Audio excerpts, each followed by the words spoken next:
All right. Well, we can begin now. All right. Welcome, everyone. Thank you so much for joining another Science After Dark session with the MSU Science Festival. My name's Catherine with the MSU Science Festival. I'm also joined by Roxanne Troon from the festival and Dr. Mark Ramers. Mark, thank you so much for joining us tonight. Glad to be here. Thanks for inviting me. Oh, absolutely. So before we get started, would you mind introducing yourself, telling us a little bit about your background, what you study, as well as what you'll be talking about tonight? Sure. So I'm working in the Institute for Quantitative Health Sciences and Engineering at Michigan State University. And what I study is brain activity and brain construction of small animals and humans. I like to say that we read the minds of small animals, and I'll be telling you a bit about that during the talk, which is going to be about the brain initiative and the new technologies that are being brought to neuroscience, and those are the kinds of technologies that I work with. Wonderful. All right. Well, are you ready to get started with your presentation? I am ready. All right, great. So let me just get started here. So I think okay, can you all see a PowerPoint screen? Is that good? Yep, looks great. All right. So I'm going to be talking about what the Brain Initiative is and what it's revealing. And I'd like to start by asking some questions about what is it that we want to know. And I think most people, when they think of the brain, they think of the things that go wrong. They think of, well, their grandparents who may be experiencing dementia from Alzheimer's or other causes. They think about Parkinson's disease. They think about multiple sclerosis. Or they may, know somebody who's seriously mentally ill, perhaps a relative, and they may ask, can we treat mental illness? And then we want to know more broadly the philosophical question, what's going on in our heads? I mean, we like to think that we know what's going on in our heads, but what do we really know? And what does science have to say about that? So those are the kinds of questions that the Brain Initiative is attempting to answer. But the first place we're going to is really the last question. In order to understand what goes wrong in mental illness or in Alzheimer's, we need to understand what goes right in the normal brain. So the Brain Initiative is now almost 7 years old. It was announced by President Obama just about 7 years ago. It was formerly known as the Brain Activity Map Project. That's when the scientists were in charge. And now, of course, it had to be rebranded as the Brain Initiative through Advancing Innovative Neurotechnologies. But it really is a very good program in that it's jump-started a lot of technologies that enable us to peer much more deeply into the brain. And the vision is we want to try to understand how all these things work together, not just what's happening in the cells and what might go wrong with the cells, but also what's happening in the circuits, the whole pattern of brain activity and how that's translated into behavior.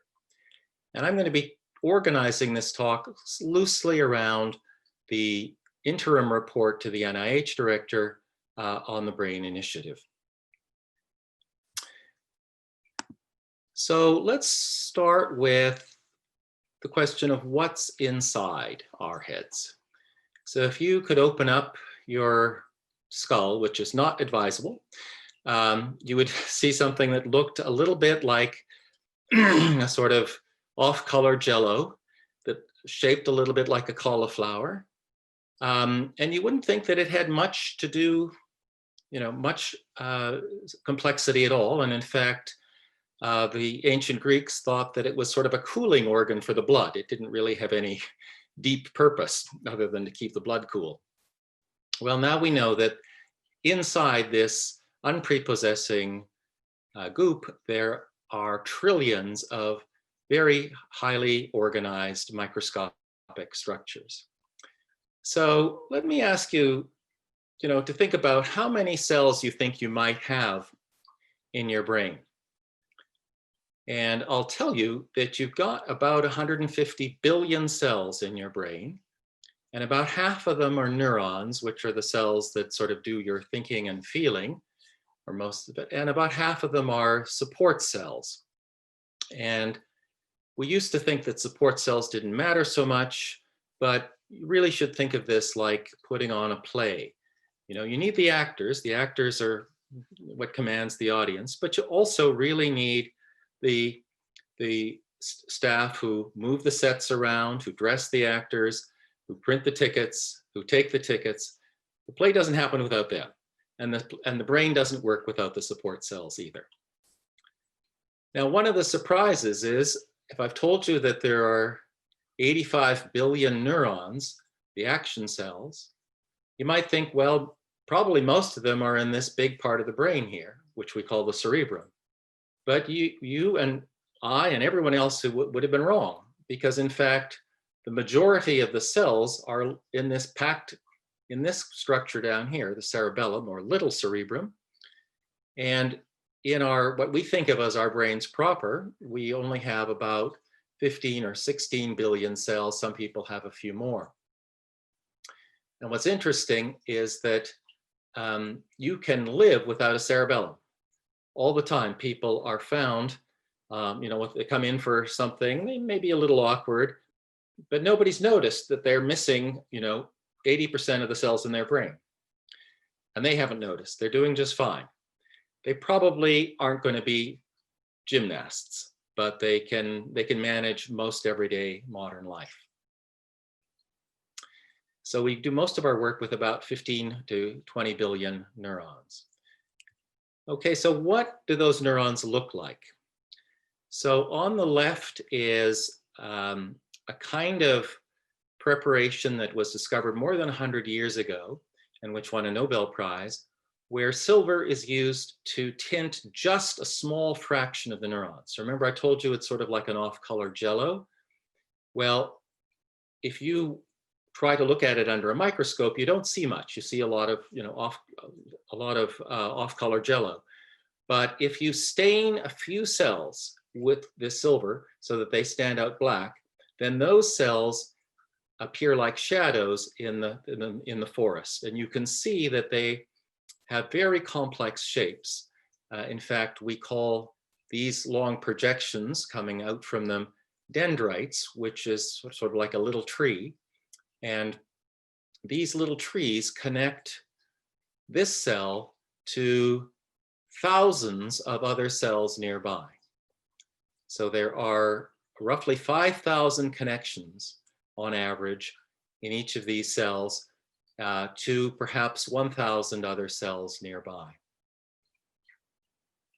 And what those connections look like, well, they don't look as pretty as this picture, but this is a schematic to indicate that they are exchanging chemical signals, and they exchange these chemical signals when one of the neurons fires an electrical pulse, and that sends a message all down its extensions so that they release this neurotransmitter. Okay, so that's your basic structure, and I told you that there's about 16 billion of these in your cerebrum, and you think, well, that's already complex enough, except it's about to get more so. So all of these cells look sort of the same, don't they? But if you really look closely at a number of different parts of the brain, you see that there are dozens, if not more, different kinds of shapes of cells.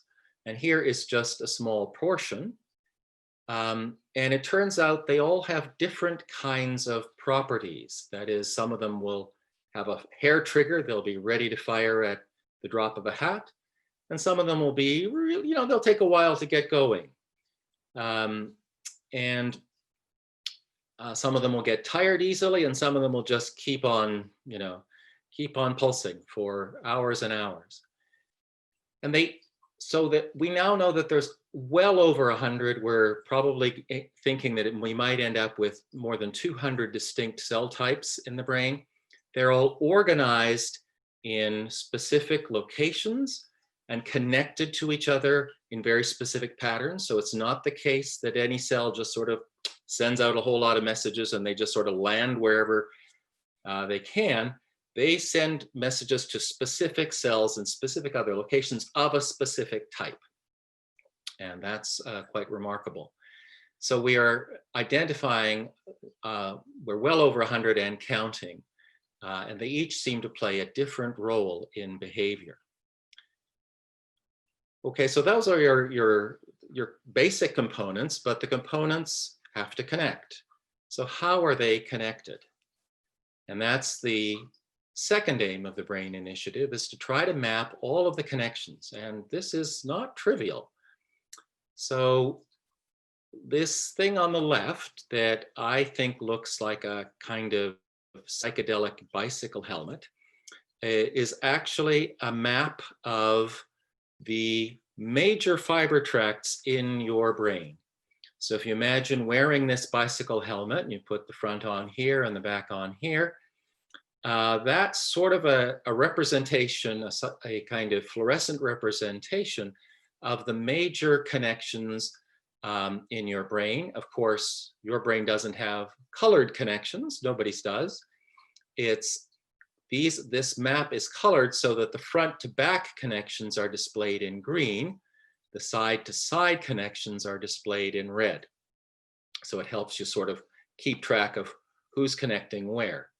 And these are just the sort of, you can think of these like the internet cables or the trunk lines if you're old enough to remember phone systems. And they're sort of connecting the hubs in the front and back of the brain or connecting on either side. And this is just the top layer. So there's many, many more. Over on the right, we're doing something a little different to show the connections in a mouse brain. So this is from HHMI Janelia, and they're showing about 100 individual cells where they've colored each cell with a different color. And you can see that cells may start somewhere and then project perhaps to 2 or 3 distinct locations far from each other, as well as to hundreds of nearby locations. Let me pause for a minute and ask if there are any questions. This is Roxanne. Not right now. I guess I do have a question. And how did they determine the brain fibers? Is it a stain that they do in the lab, or do you use like an MRI type machine to figure out those fiber connections? So there's several ways to do it. The least gruesome way, you can imagine that some ways require dead brains, but the way that you can do it with a living person is to excite the water with an electrical pulse and sort of measure how it diffuses. And if water inside one of these tracts tends to diffuse only forward and back, it can't diffuse to the sides. So you can sort of measure sort of where things are diffusing. So that's how that picture was obtained. Okay. Thank you. Okay. Then if there's no other questions, we'll move on. So let's ask, so we're getting some idea of what's actually in our heads. So let's ask what's going on. And so what we want to do is sort of record brain activity or perhaps even alter it. And we certainly want to interpret what's going on. So let's start with recording. So that's the third aim of the BRAIN Initiative. And what we want to be able to do is record many, many cells. And why we need to record many, many individual cells is because the individual cells don't do the same things. So here we have a picture which is a little slice of mouse brain. And what's being shown are the many individual cells, but the fluorescent color is indicating calcium, and calcium peaks when the cell is active and dissipates when the cell is not active. So by tracking the fluorescence of each of these thousands of little dots using a microscope like what's on the left, you can then track the activities of thousands of these individual cells. And this is a technique called optical imaging. So basically you need to be able to see into the brain, and then the brain, the individual cells are labeled with this fluorescent marker, and you can then basically make movies. And if you really go for high tech, you can record every cell or almost every cell in a very small brain. And this is from Misha Arendts at HHMI Janelia again. And this work was originally done at Harvard, where a small fish brain is imaged. And the nice thing about this fish is that it's transparent.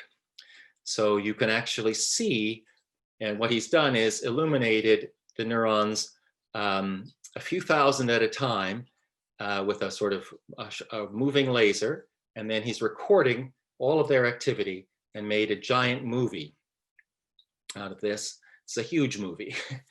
And he's recording about almost 90,000 individual neurons. And here's an image of, a few hundred of them are active while the fish is at rest, and perhaps tens of thousands are active when the fish gets a bit of a stimulus. Now, one of the nice things about this setup is that they can actually have they have to hold the fish still in order to take these high resolution pictures, but they can, we think, fool the fish into thinking that it's actually swimming by this virtual reality setup where they are recording from the fish's tail where the muscles are. So they know what the fish thinks it's doing, or at least what it's trying to do.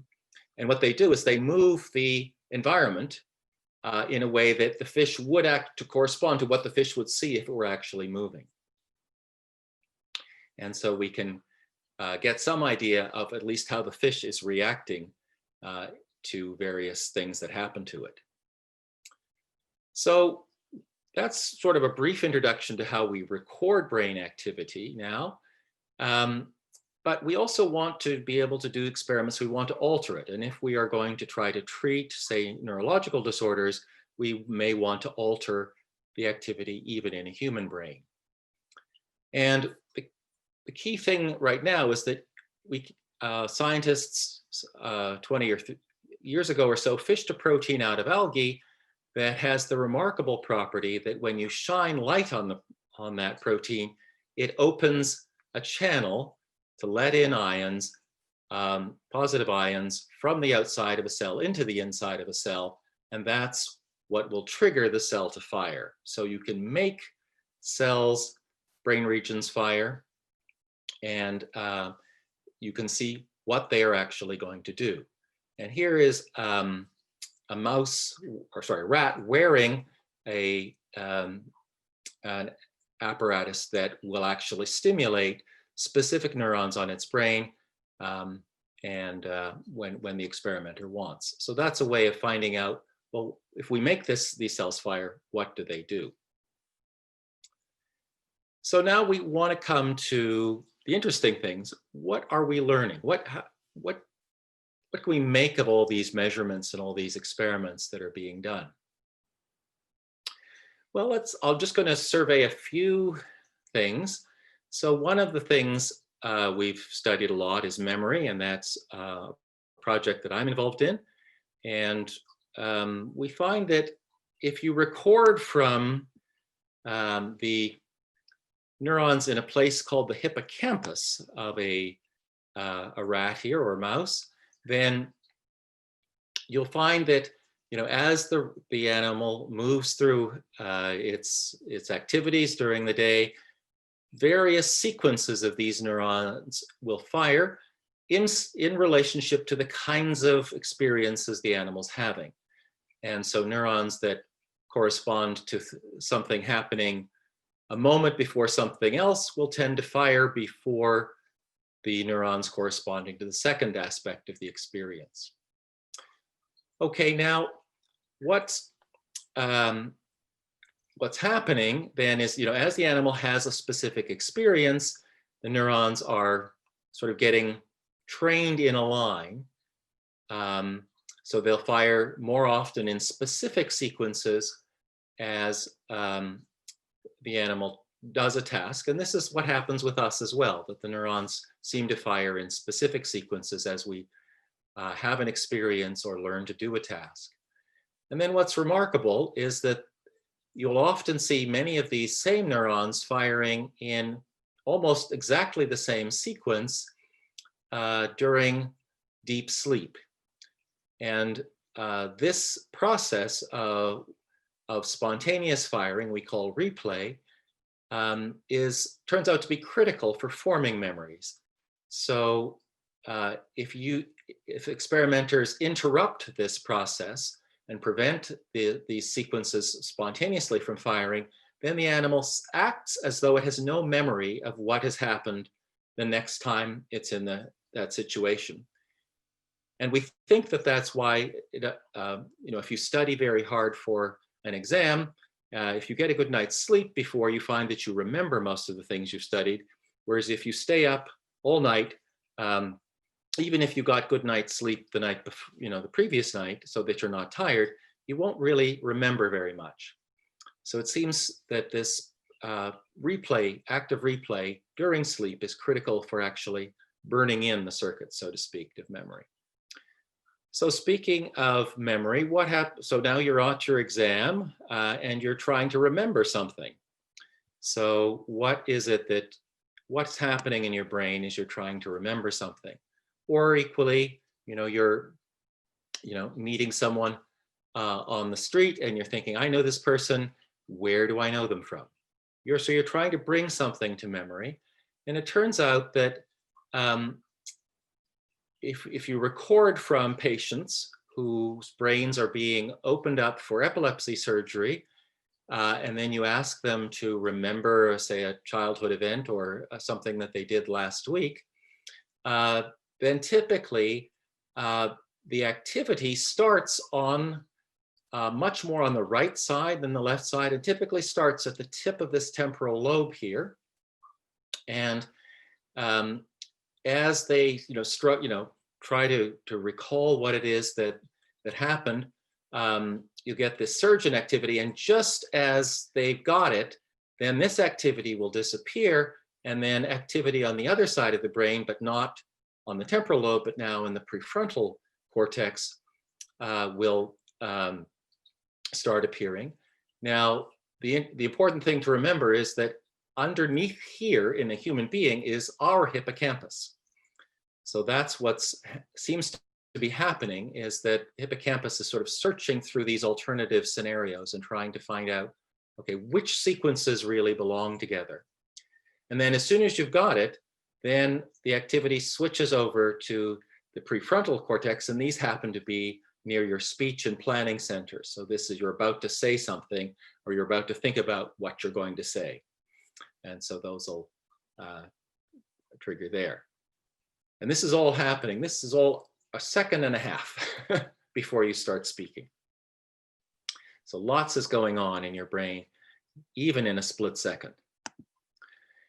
And if you actually, very recently, just a few weeks ago, in fact, a paper appeared showing, well, what happens is, so I showed you back here that there was a lot of activity in the hippocampus. What kind of activity? Well, it turns out that human beings, we replay the same patterns, or something close to the same patterns, when we're searching for a memory, as when we actually encoded the memory, when we actually had the experience that we laid down as a memory to begin with. And so this is quite remarkable, that we are also in some sense like the rodents. So this is happening again over a period of less than half a second, typically about 2/10 of a second. When we're just about to get it, then if the pattern of activity looks more like in your brain looks more like the pattern of activity while you were sort of trying to memorize or to remember what, or forming the experience, then you're more likely to actually be able to remember it, at least correctly. Okay, so what are we likely to see?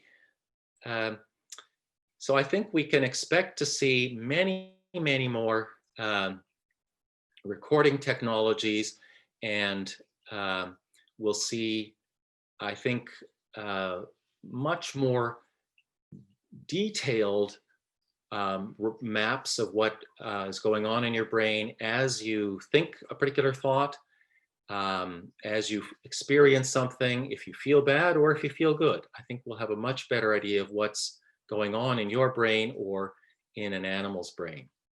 And I do want to just very briefly show you a video that a friend and colleague of mine, Marius Pakitzariou, prepared. So we're looking down at the visual part of the brain, and each of those, let me just pause that for a second. Each of these bright dots here is one cell, and when it's bright, it's firing. And actually, there are thousands of cells in this picture, but only about 50 or so or 100 or so are actually firing. So let's, so now he's zooming out. See, that's just one layer. He's looking at just one sort of slice through that part of the brain. Now he's going to show you 12 slices. And this is all as the animal is seeing pictures and different patterns of activity are happening. So you can see that in fact, each cell is doing something quite different. And that's an important thing. And that's why studying the brain is so much harder than studying any other organ. Because, when you digest your meals, your liver cells, they're all doing more or less the same thing, but they're doing it in maybe slightly different ways. But if you record from your brain, you find that all of your brain cells are doing something completely different from all of their neighbors. And you can think of this sort of, instead of like a group of horses pulling together, you can think of this like, a set of professors arguing. And if you ever get a group of 10 professors together, you have 12 different opinions. So all of your neurons are like little professors arguing about what they should do next. And with that, I'll pause again and take questions. Okay, we do have a question from Rob. He wants to know, is there any significant difference between left and right side of brain in terms of neuronal composition suggesting specialization? That's a good question. So in fact, I was on a study where we looked at that very question. And it seems that right in the speech areas, there seems to be a difference in the cell composition between right and left. But as far as we could tell, in most of the rest of the brain, the right and left were kind of, at least the cell composition was kind of a mirror image. And you may know that, your left sort of premotor area there is sort of specialized for forming words, whereas on the right, it's more commonly involved in hearing music, in responding to music. And so we think that there's some specialization of the cells, but by and large, overall, the right and left brains, at least in terms of the cells that are there, are pretty much mirror images. In terms of activity patterns, not always the case. So you may use the cells on your right and left somewhat differently. Not everybody does. Many people use them pretty much the same way. Some people use them very differently. Okay.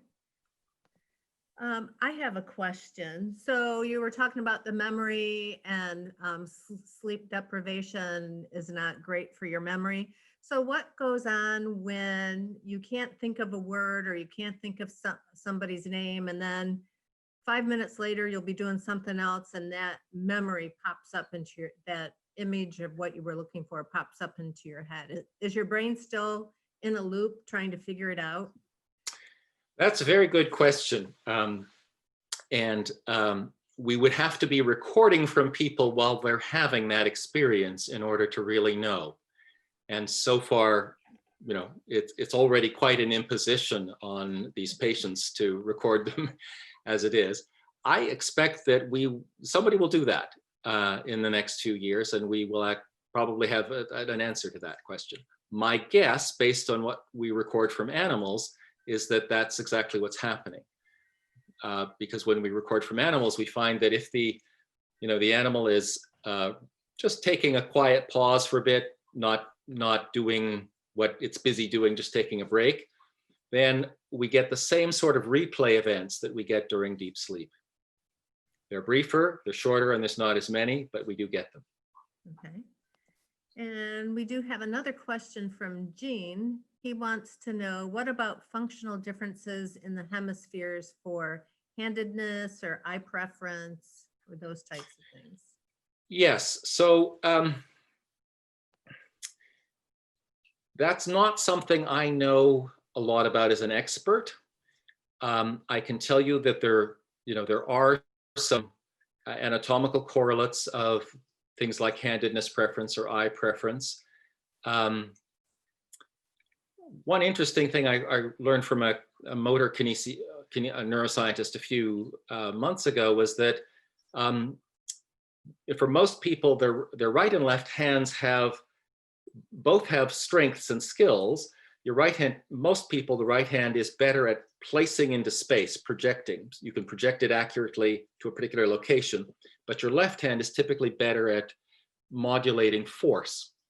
And so when people sort of choose to use one hand or the other, it's often because they need one or they value one modality more than the other. But if you really want to know the answer to the question you just asked, I would ask Florian Kagerer, who's an MSU professor as well. Okay. And then Tiffany wants to know, are there any recommended resources for brain activity when trauma has been experienced and how it correlates to addictive behaviors? Oh, that's a big question and a hard question. There are some resources like that. There are some neuroscientists who have really studied trauma. I have to say that we don't really, it's not my field. I'm involved in some psychiatric research, and we're trying to understand, what happens in trauma and what goes right when people recover, but we don't have definitive answers yet. I would suggest, if you'd like more detail, please to write me or to write to Science Fest, and they can pass it on to me and I can dig up some more detailed references. Awesome. Catherine, do you have any questions? I sure do. And just as a quick reminder to everyone tuning in on YouTube, please feel free to type any of your questions for Mark in the comments section. We'll be sure to read those off. We have a couple people joining us on the Zoom call as well. You can enter your questions right in on the chat. Mark, so you're also joining us next Monday, the 27th, for another presentation you're giving, Reading the Minds of Animals. Could you talk a little bit about what viewers might hope to learn next Monday? Sure. So we're going to talk about a lot of the things that have been discovered really only in the last 50 years that are quite surprising about how animals use their minds. So we'll talk about, tool use among apes, but we'll also talk about tool use among birds. You probably didn't know that certain kinds of crows are highly skilled at making and manipulating certain kinds of tools, of course, tools for extracting grubs. We'll talk about animal emotions. We'll talk about why elephants grieve and why they never forget. And we'll also talk a little bit about imagination. You probably didn't think that animals could imagine the future, but they do seem to be able to sort of actively anticipate where they're going next, and what they might do, how they might get to a place that's not in immediate sight. And we have evidence of this both from making them do tricks, but also from direct recordings of their brains now, where we can sort of actually, I like to say, we read the minds of small animals. We can actually see them anticipating where they're going to go next. So there'll be a lot about that and about animal societies and and their friend, and how they form bonds with each other. Oh, fantastic. Well, I'm looking forward to it. I'm also wondering if you could tell me a little bit about your educational journey and sort of how you were inspired to take this career path and this. Oh, I see. Okay. Well, my training was actually in mathematics. And the reason that I can do this is because now we're neuroscience and biology generally is generating huge data sets that need mathematicians and statisticians and computational people to help unravel. The reason why I'm doing this, well, I guess I had some experiences early on in life where I realized that nothing was quite as it seems, that there were a lot of hidden things going on underneath the hood in human beings. And so I thought, I'd like to understand that. And I realized that we really didn't understand much about the human brain at all. And so I thought, I'd like to come back to that. So in a previous, my previous career, I was doing genomics. I was doing biology, but working with gene measures and genetics. And so that's sort of how I got here. Of course, part of the reason I got here is because my spouse, who's on the line, got a job here, and and so we came together. Great.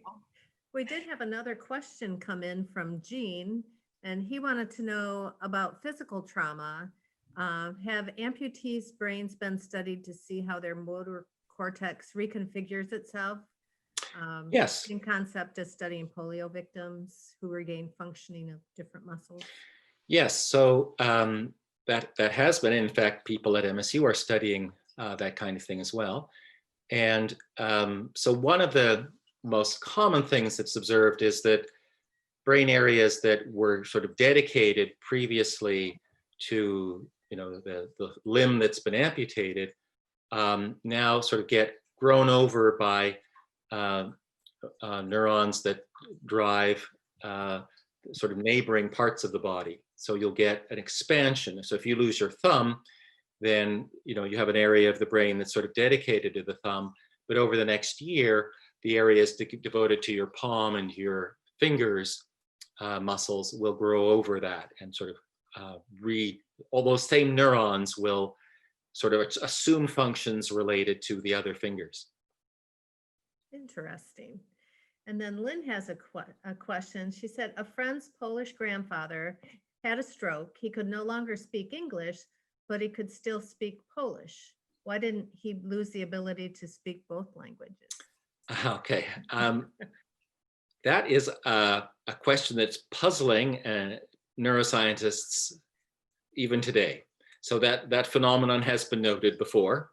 And you'll get people with strokes who, can, let's say, remember all of their colors, but they can't remember the names of their family, or vice versa. You'll get some very strange kinds of combinations of skills. It seems that the circuitry that's used for one language is not entirely, especially if you're learning a second language as an adult, and that's my guess. That circuitry may be fairly distinct from the circuitry you used to learn the first language. And again, there's more that's known about it, but that's not my field of research, so I can't say a whole lot more in detail. Mark, I have another question for you. Deja vu. Do we know why people experience this? Why that might happen? That's another one of those topics that, there's endless arguments among neuroscientists about. Some people think that, it's triggering a bit of your hippocampus where you're replaying an experience. Other people think that it's entirely an affective phenomenon. No, but there's no real agreement on why that is. Again, probably I wouldn't say in the next 5 years, but probably in the next 20 years, we'll have a recording of someone experiencing that, and we'll be able to say. When you say that you might have a recording of that, what type of recording, what type of imaging techniques would you use to study that? So at the moment, and one of the main, one of the aims that I didn't talk about was to enable recordings in human beings. So I've talked about recordings of individual cells in human beings' brains. And of course, that's very difficult to do and very invasive. And the only circumstances under which it's done is if someone's in the hospital for epilepsy surgery, their brain's being opened up anyway for brain surgery. And often they want to record from the parts of the brain they might operate on in order that they find out where the epileptic focus is, where the seizures are starting, so they can take out that part without taking out very much else. And some of these patients are volunteering to participate in neuroscience studies where researchers will make them do a particular memory task or a particular recognition task, and then say, while these electrodes are in their brain. So it's sort of piggybacking on top of a medical necessity. But we are hoping to be able to get recordings that are much less invasive so that we can record at fine detail from human beings soon. Is there any work being done for Alzheimer's where you tend to lose your most current memory, but you seem to remember things from your childhood? Is there something to do with the pathway, or? So we think we understand that. That doesn't mean we do, but we think we understand that. And that is that I showed you those sort of replay events in the hippocampus. So we think what's happening, or we know what's happening, is that those are shaping connections in the cortex. So every time there's one of those replays, it rearranges some of the connections in your cortex. And that seems to be where the long-term memory is laid down. And often that process takes several days or even several weeks to really finish off.